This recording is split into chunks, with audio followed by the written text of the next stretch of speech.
Dorothea, and this is Barnes & Noble Tagged.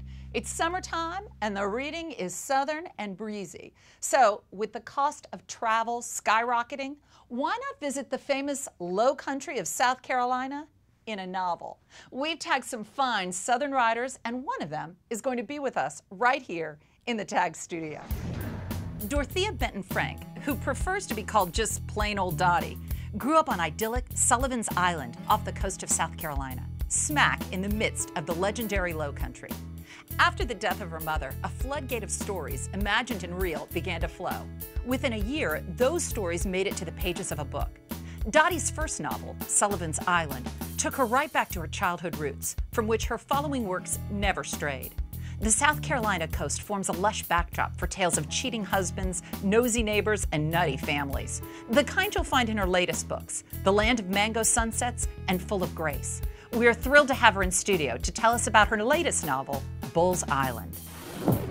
Dorothea Benton Frank, you've been tagged. Now, can I call you Dottie? Please do. Oh, good. I love that. Thank you. Have you been Dottie forever? I've been Dottie forever. All right, so tell us about Bull's Island, and I gotta admit, loved it, read it in one plane ride. It was a great read. This is so unusual, first of all, to be interviewed by anyone who actually reads your book, so I thank you for that, because I know you don't have that much time.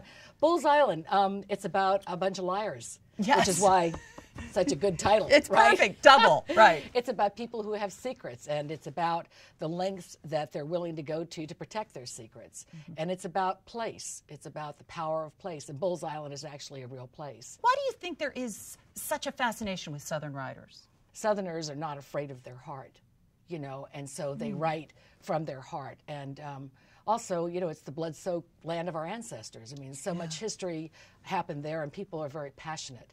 And I also think that, you know, seriously. I'm waiting for this one because it's going to be good. I think that everybody would like to be Southern just a little bit. You just know? a little? Yeah, like know how to make a good biscuit, a good pound cake, and fry some good chicken, catfish, that kind of thing. Yeah. All right. Dottie, thank you so much. It's a great pleasure. Now, will you stick around? Yeah, sure. We're going to ask you a few other questions. Okay. All right. All right, here are just a few of the kinds of writers who call the South home.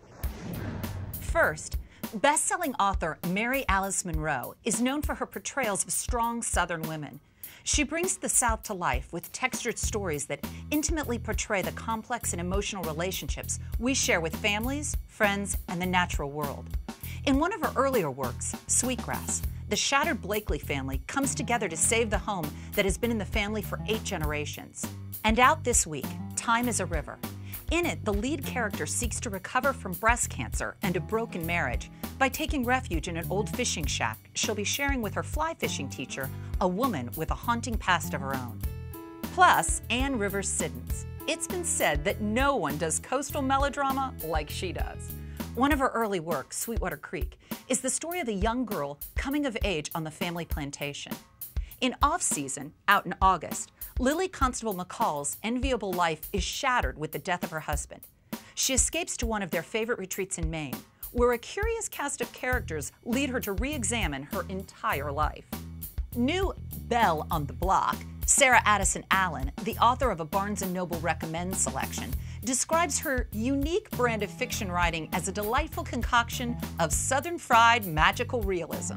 Readers first got a taste of her Southern fried sentences in Garden Spells, a story of an enchanted tree and the extraordinary people who tend it. Then she added a little sweetness to the writing recipe with The Sugar Queen, a story in which a young woman has been seeking refuge in her candy-filled closet, only to one day find a mysterious visitor who plans to stay. So many great stories. We want to know which is your favorite influential Southern writer. Go to bn.com/tagged and cast your vote. We'll let you know the results next week. Last week, we asked you which of the main presidential candidates has got your vote. The majority of you said Barack Obama.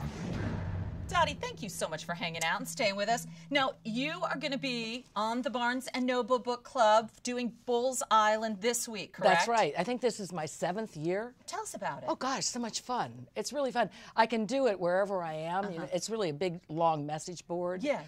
But you get to meet readers, which is really fun, and find out, you know, what they're thinking about. Now, do you ever meet them after the book club's over? Do they come and visit you? Yeah, actually, they do. I've had people show up in California and in Ohio, and yeah, it's great. And I'll tell you, it's a good reason to go because I read that sometimes you use ideas that readers have given you. Oh, I do. You in the books. I so do. Somebody could write in or be on the book club and say, here's some crazy Southern story. Well, are you working on anything now? Oh, of course I am. You know, that's what I do. Yeah, I'm writing a sequel to Sullivan's Island. Oh. Yeah, so that's kind of scary. Has this been something that fans have been, Yes. they have been on you Yeah. about, I can imagine. Yeah, because everyone really loves those characters, and I really love those characters, and I want to see how they're doing. It's been 10 years, and the kids have grown up. Yeah. So it's a new coming-of-age story for the next generation. Right. So, and nice. anybody that wants to join Dottie on the book club, go to bn.com/bookclubs. She'll be there. It'll be a cool thing to do this week. Y'all come. Well, thank you so much for being with us Huge today. pleasure. It's great to be here. So much fun. Yeah, it's fun to meet you. And thank you all too for watching. We'll see you next week. This is Barnes & Noble, Tagged. Say it. Tagged. Tagged. I've been tagged.